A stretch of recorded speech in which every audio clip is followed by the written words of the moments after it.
The first big steal of day two was the very first pick of day two with Keon Coleman going 33rd overall. He has good value because he was the 38th best player on my board and he went 33rd overall. So that's solid. But what really makes this a steal is the fact that Buffalo got two mid sixth round picks from trading back with KC in Carolina. So they got to trade back and they still got to select who they wanted to draft in the first place, more than likely. Coleman has elite speed and contested catch ability. He struggles a bit to separate because he does have poor agility, but overall he's pretty much a freak of nature because he's 6'4" and moves very gracefully for the most part. So he's a pretty good selection for the Bills. I give it a B. Next, we have Ladd McConkey at pick 34 for the Chargers, which is awesome value because he was my 29th best player in this class. The Chargers also desperately needed a receiver because Josh Palmer and Quentin Johnston were their two main guys before this trade. So McConkey should definitely be a day one starter. He gets open very quickly and separates very nicely. He's likely going to be a slot, though, because he doesn't have the greatest jump ball ability, but he does have the speed and release to be an outside receiver, so he might be versatile moving forward.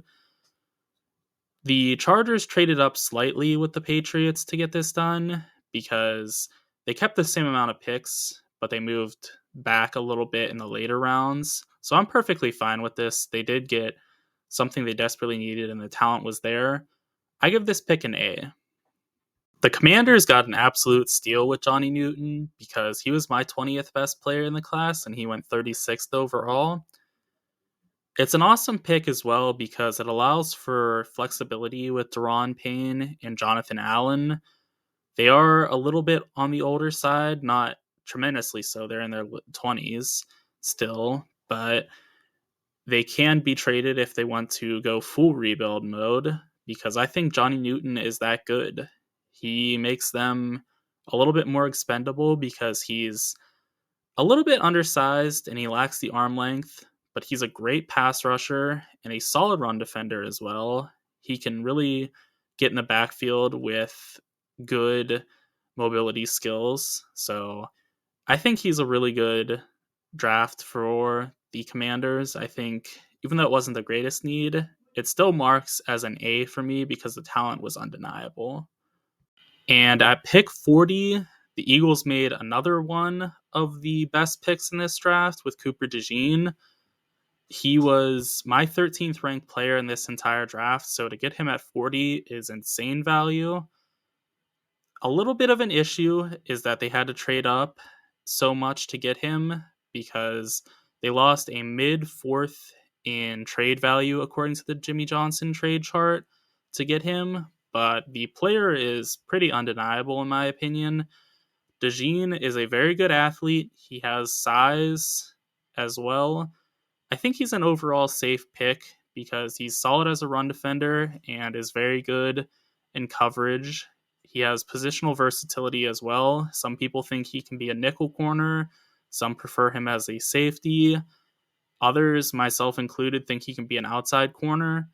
He has good instincts. I give this pick a B.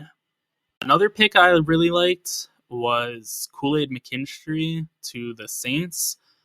At pick 41, they got my 26th best player in the draft, so that's really awesome value. The Saints didn't necessarily need a corner because they already have Marshawn Lattimore and Paulson Adebo as well, who are both high-end corners. But they did have a bit of a need at nickel, so maybe they shuffle somebody into the nickel position, or maybe they move on from Lattimore due to cap reasons moving forward. The value just really can't be denied, though. The 26th player, again at 41, is really good. And McKinstry has good size and instincts. He does have poor speed, but he can be a starter right now.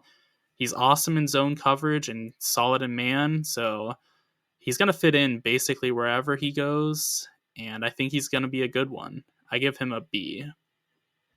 The Texans got solid value at pick 42 with Kamari Lasser, who was my 45th best player in this draft.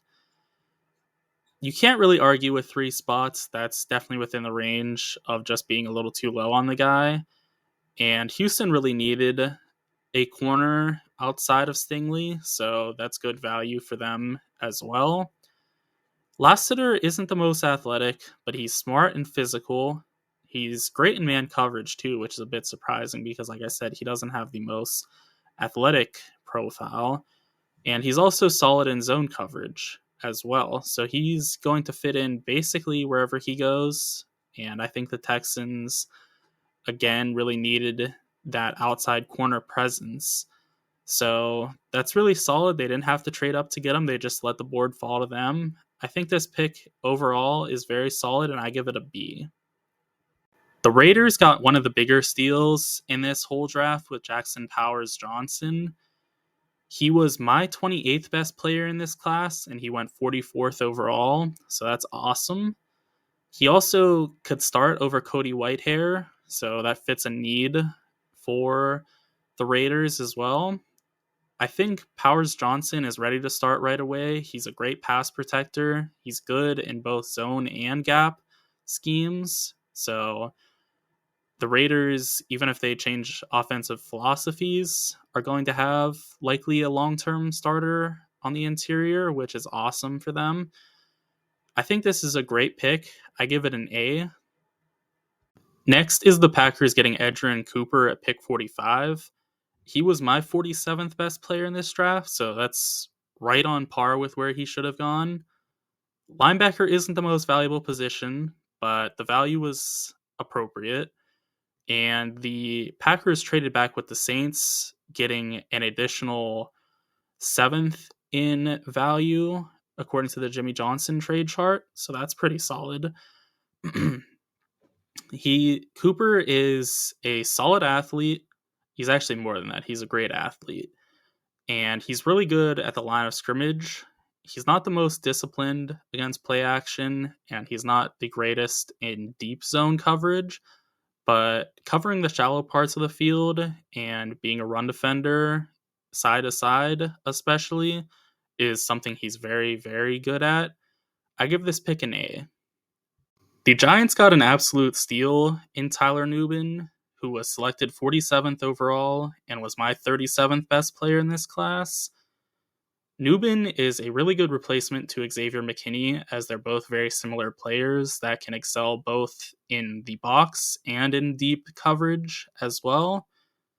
Nuben is definitely going to be on the more pro-ready side, as he had an 89 PFF coverage grade, or grade as a whole, rather, which is elite.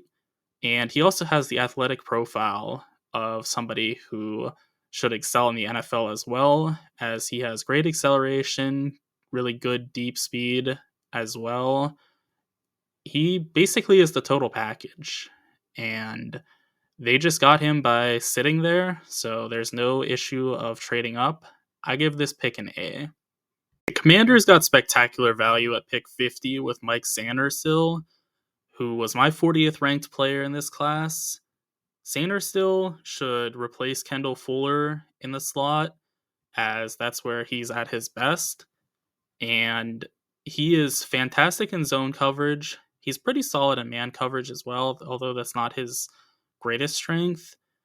In the past 2 years, he has an 81 and 83 PFF grade, which are both very good. So he should come in pretty pro-ready. He's not going to need to develop all that much, even though he started out as a wide receiver and has moved to corner. He is very smooth and is always in control. He's a very smart player. This pick for me gets an A. The Steelers stayed put at pick 51 and got really good value in Zack Frasier. He was my 38th best player, so to get him at 51 is very nice. Frasier is a very balanced center. He's very good as a pass protector, and he's solid in both zone and gap schemes. So regardless of what the Steelers' offense looks like moving forward, Frasier should be a constant for the team. And that's really good all around, they did need a center as well. Although Nate Herbig has been solid in spurts throughout his career, I think Frasier is definitely a more reliable option. So this pick is very good all around. I give it an A. The Colts had one of the best picks of this entire draft at pick 52 with Adan Mitchell.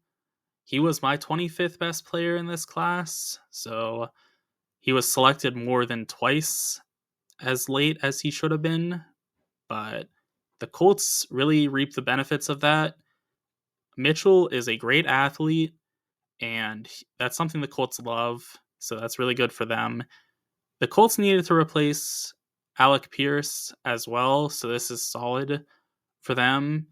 Mitchell is very smooth in his movement. He's a jump ball wide receiver as well, so he's got some versatility to him.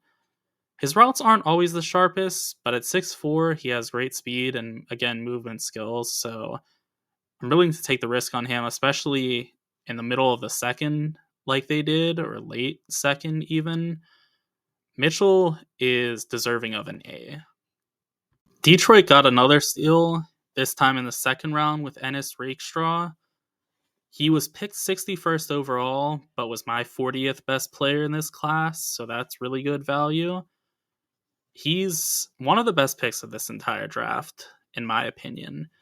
He's very physical, and he's not much of a man corner, but he's excellent in zone, and he's very solid in run defense as well. So this is good value all around. They do have a need at corner as well. I think this pick is easily deserving of an A. The next pick I want to go over is Kingsley SuMatha.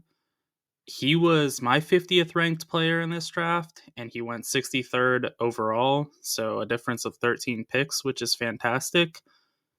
Kansas City hopefully gets an offensive tackle of the future with him because he's an athletic freak.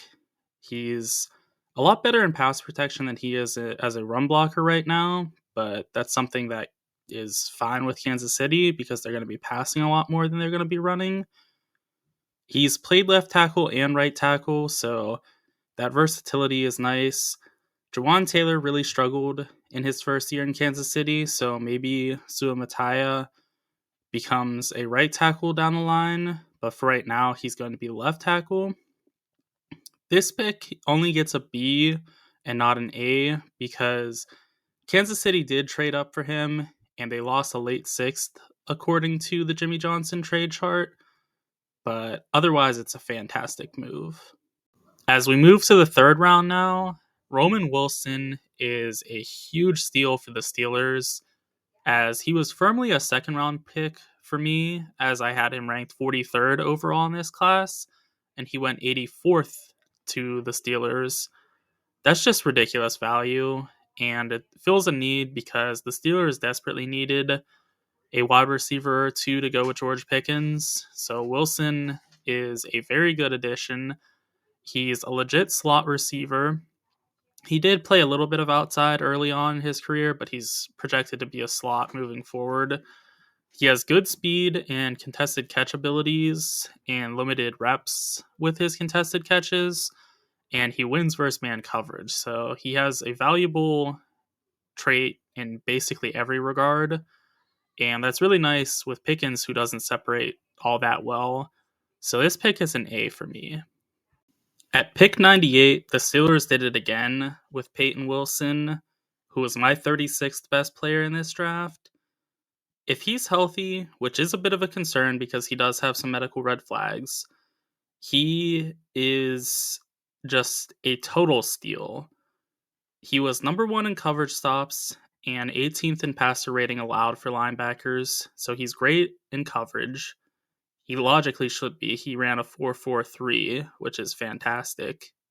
And he's also great against the run as well, so he doesn't have any real weaknesses. He is just an insane athlete, as I mentioned, with the 4.43. So there's no reason to think that he won't be able to play at a high level in the NFL as well, aside from, again, just a medical issue. This pick is an easy A for me because the value is just too good to ignore. And finally, the last pick that we'll be going over is pick 102, which was the biggest difference in where a player should have been taken and where they were taken, in my opinion, as Troy Franklin was my 30th best player in this class, and again, he went 102. Denver just got a total steal with Franklin, in my opinion, as he's very explosive and can stretch the field with deep speed. He also has good release and excellent footwork, albeit he's not very refined at the moment. He also ran a limited route tree, which is something you could hold against him, but I think is largely more of a coaching issue than it is something Franklin lacked. But it is something to be a little bit worried about. The only reason this pick gets a B for me is because they traded up to get him, and according to the Jimmy Johnson trade chart, they lost a sixth in doing so, but still, the value is amazing. Those are my thoughts on the biggest steals of day 2 and day 3. Be sure to let me know what your thoughts are in the comment section below, and also be sure to subscribe for more NFL content.